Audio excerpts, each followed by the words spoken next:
Hello, hello, hello, and welcome to another episode of TacoBytes, your daily bite of degen. As we are just sort of resetting the room because we had an issue with our video, setting our video up to go in conjunction with our Twitter space.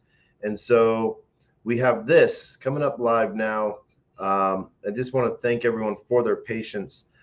Huge shout out to everyone on Unlonely, Twitter, Telegram, Rumble, Twitch, YouTube 1, LinkedIn, and YouTube 2. And so it has been, it's always a fun thing doing these shows every single day, or every single night, and so I need to reset something real quick, and we're going to be live, or we are live. But I want to go through sort of what is a little bit of history here, because I have some awesome little history bits that I want to set into this, but make sure we have this all good. Boom. All right. There we go. So like I said, I want to thank everyone for joining us as we have that little notification piece out there. So yeah. So we're going to break that there, push this there, and we're going to jump that there. All right. So what we're doing, we're going to be going on this little bit of a journey down legal IP routes and stuff like that, and the history of OKX and some of its craziness of what it's done in the Zen community, and really interesting pieces, So thank you so much for joining us. Zen has been around for a minute, and it has really built an interesting community, a good community, but an interesting one from the ashes of other communities. So it's brought in all sorts of different types of people. One of the things that Jack Levin did first, was setting up his Fair Crypto organization. And it seemed like to everyone that, this guy that came out of the blue that said, oh, I just was rinky-dinky danking on something, and I decided to make this, how much everything sort of came together of what it was looking like, made people think that there was more involved in it. And Jack, later came out, he's like, yeah, I have a few teammates. We run this on our servers and stuff like that. This is our history. This is who we are. And we're builders, we're breakers, we're testers. We are testers. I think that is probably one of the best statements I've made about Zen, Jack, and Sensu. They like to test chains. They like to test statements. And so a very interesting aspect. And now we get to see censorship getting tested out by OKX. So just so you guys all know what tweet I am talking about, and what sort of brought this on. And now that I think of it, I didn't do much research into this to see if this was real, but I have trust, So this here is the tweet from OKX tweeting to Jack Levin, asking that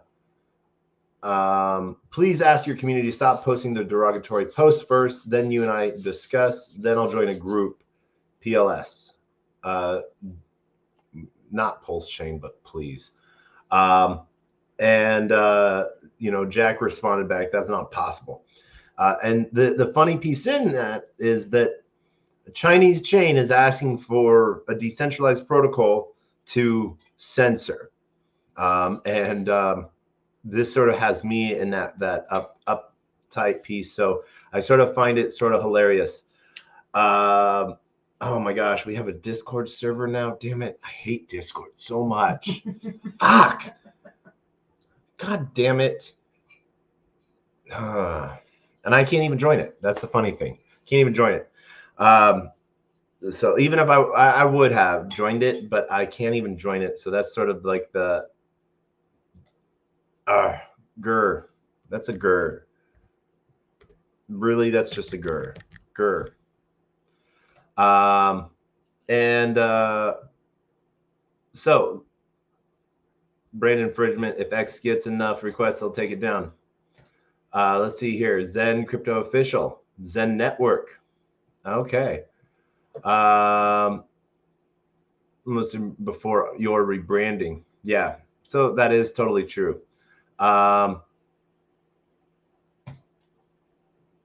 Let's see here. The CMO of, oh my God, I'm probably going to get in so much trouble. OKX. Let's see what Hater says about this. They never heard of X1, regardless of the number one Google search result for Zen. You sure about that? So let's see here. It's and it's the infighting stuff. Oh my gosh. Okay. So this exchange is not trustworthy. There'd be lawsuits left and right for Jack. We should enforce action.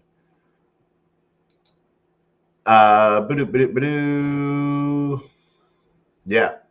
So we have here having business lunch with OKX. Here we are having lunch with Li Chun, who tweeted about X1 just yesterday. After learning about Zen and X1 and in November 22, here's our common Telegram chat with 20 of your people who we are also not aware.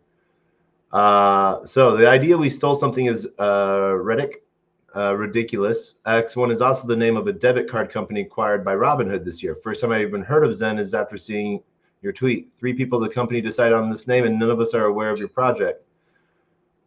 Oh my gosh. How are you not aware of the project when your own wallet did a huge campaign? Did you guys go scrub that? Yeah.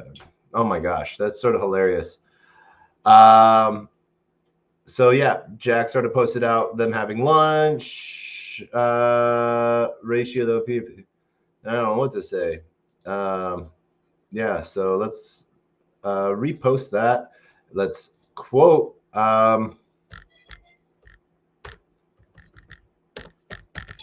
Looks legit to me that OKX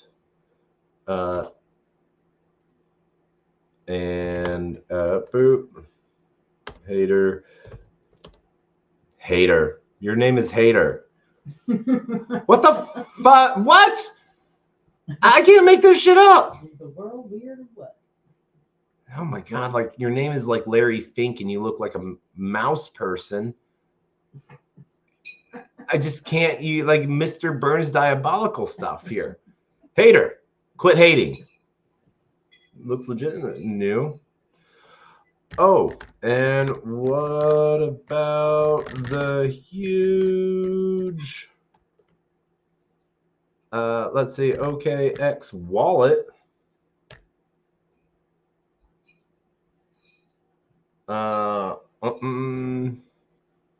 Ooh, OKX wrestling. I wonder if Oklahoma should go after OKX chain now. Mm-hmm. Yeah. So what about the Zen crypto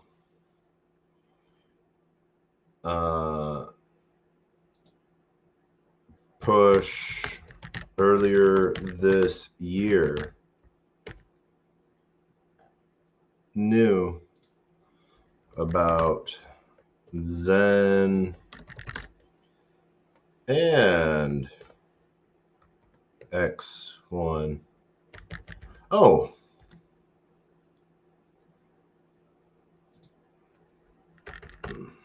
The huge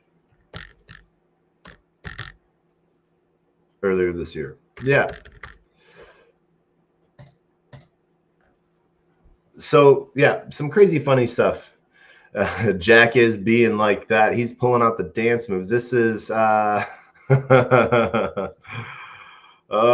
yeah. At Huobi, now at OKX. Okay. Breathe, eat, fart, and sleep since crypto. Okay. Cool. Yep, I know those people. Yep. So I remember this post too. So woohoo. I don't know. Jack with the receipts. So yeah, no, this is sort of an interesting piece here that we're sort of seeing. I'm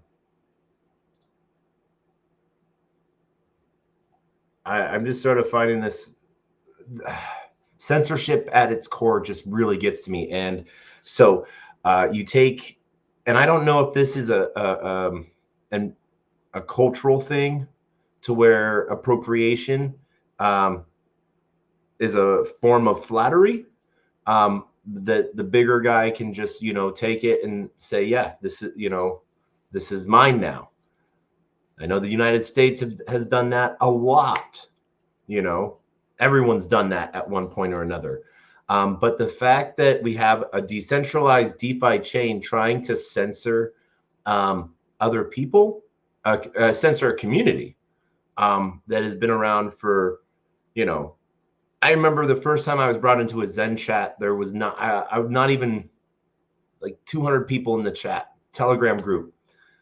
This girl I met, she put me in it. And she's like, you might like this. They're talking cool stuff that you could understand, I think. And I could. And, I remember first time, doing like voice chatting with Jack and Sensu and stuff like that when and so, I like to say I've been there since the pretty near the beginning, and I've seen this community grow. And what people don't really understand is this community is pushed that it has its own voice. And so let's do we try to get our very first tweet to X1 chain network blocked? Yeah. To where ZK testnet launch, Polygon X1 unique. More details. LinkedIn, they have a Discord. So I don't know. Do we get this is just sort of hilarious. Yeah. Oh, I should get some of my friends from the Wall Street Journal and the New York Times involved in this. I think that they would find this very fun because they like to see things in DeFi burn. They just think we're a big circus. And so I think that this would be a circus that they would love. Why do I want to see OKX burn?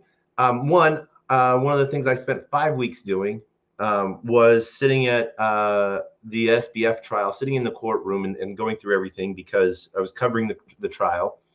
One of the things that came out during that trial was that OKX and Huobi took $1 billion from FTX and froze $1 billion of Alameda and FTX's funds on their exchange for about a year. And what ended up happening was that SBF, through David Ma and Chinese, when David Ma's connections to Chinese government officials, paid $150 million bribe. Now, this is a story that includes Thai prostitutes even. And those are from the Thai prostitutes came from Caroline Ellison's mouth. So this was a very interesting, had the courtroom on the edge of their seats like, wait, what? And so very interesting aspect there. But then they paid $150 million bribe to Chinese government officials. And then mysteriously, OKX and Huobi released their funds. And so what's really interesting here is as OKX has tried to distance itself from the CCP and, saying it's not tied to any government, why would a government tell someone to freeze something and then after paying $150 million, tell them to unfreeze something. So that's a very interesting piece there. So one of the things that I got that was actually evidence at the SBF trial was the text message from David Ma to Sam Bankman-Fried, and it had the wallet address of where to send whatchamacallit, the $150 million to. And so this is, oh yay. So now we have a Jack lawsuit against Fair Crypto, fair or not against OKX. So woohoo! Let's see how that goes. What's really hilarious is I actually talked to an attorney today who is doing a fight against some big stuff there. So we're gonna repost this all the way around. Yeah, let's go with this. This is gonna be good. So for people to understand what I'm talking about when I'm talking about the legal side of things, I can go back just to website documents. This is how I follow up on things. The fair legal page of X1 being owned in XN, X1 Network. Literally, I can just go to the legal page of it, but then I can go to any URL searcher on that. Who dis? When was this made? July 2022. When was it updated? On its 1-year anniversary, when GoDaddy had them update the payment for it, then you do a second year on it. So it's been in creation for a year and 4 months that page has been there. So yeah, it's a lot longer than OKX coming up with something that 3 people came up with and decided to name. And so yeah, so what I'm asking, my call to action is I'm going to save that for later, but my call to action, and tonight's going to be a short night. We've been doing really long pushes the last couple of days, but what I'm really going to ask for is, if I'm going to share this tweet, if you can give some mad love to this tweet, post it out and about. It's not even my tweet, it's Jack Levin's tweet. So if you're joining us in the spaces, I want to do a quick shout out and thank you for you as well. If you're joining us on video, you'll see it in all of the different spots right now. This isn't even about, this is just the little guy, a team of about 6 people total, a couple more engineers here and there, and a community of 90,000 roughly. I'll put that number more in the 30,000 range of actual individuals across 14 chains. That I guess we're fighting China now. I don't know. No, that's oh my God, I'm so sorry. What the, oh my God, I rewind. Yeah, we're not fighting China right now. Maybe, well, we probably are, and we just don't know about it. But yeah, no. In a decentralized world, censorship, a decentralized chain is asking for censorship. So take that how you will with OKX. That's my thoughts. I've sort of been against OKX for a while, just because, one, I'll be honest, I didn't need a freaking another wallet.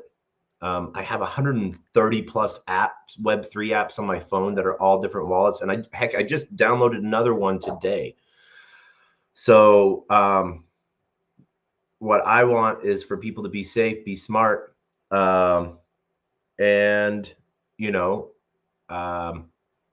but not freaking censor.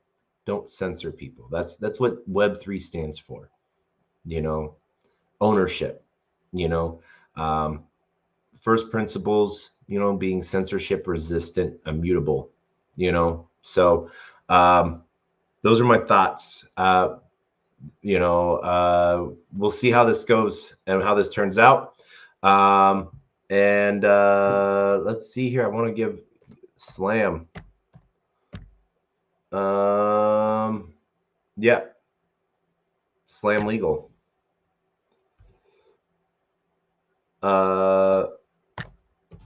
Let's see how that goes. But I want to thank everyone for joining us tonight. Like I said, tonight's going to be a quick episode as we sort of talked. We have some cool stuff with John Deaton coming up. We have eBase, and we have a couple other spots coming up as well. So really excited to see how TacoBytes comes out in the next couple weeks. I hope everyone's prepping for an amazing Thanksgiving. I'm working to be in DC at the end of the month. We will see if that goes through for regulatory and compliance expo in DC. And we hope to see you there. And if not, you'll see us live and talking about interviewing you and bringing you on to whoever is there. So we want to thank everyone for joining us today, and hope you have a great day. And as we end every episode, you know, and like I said, tonight was just a weird night on this censorship piece coming out. So normally it's a slight derailment from our normal DeFi covering, but it's DeFi in and of itself. Consistency and transparency is what got me into blockchain. And so we end every episode the same way with our words of wisdom, which have been the same for 455 episodes, and we leave with the same worst knock-knock joke on the face of the planet. Want to do a quick shout out to everyone on Rumble, Unlonely, Telegram, Twitch, YouTube 1, YouTube 2, LinkedIn, and Twitter for joining us. But our words of wisdom are: closed mouth cannot be fed, and you cannot feed a closed mouth, meaning if no one knows you're looking for opportunity, opportunity can never come knocking. And if opportunity does come knocking, no one answers, it's going to keep on walking. And with that, huge shout out and love to Liam. We leave with the best, worst knock-knock joke on the face of the planet. Knock, knock. Who's there?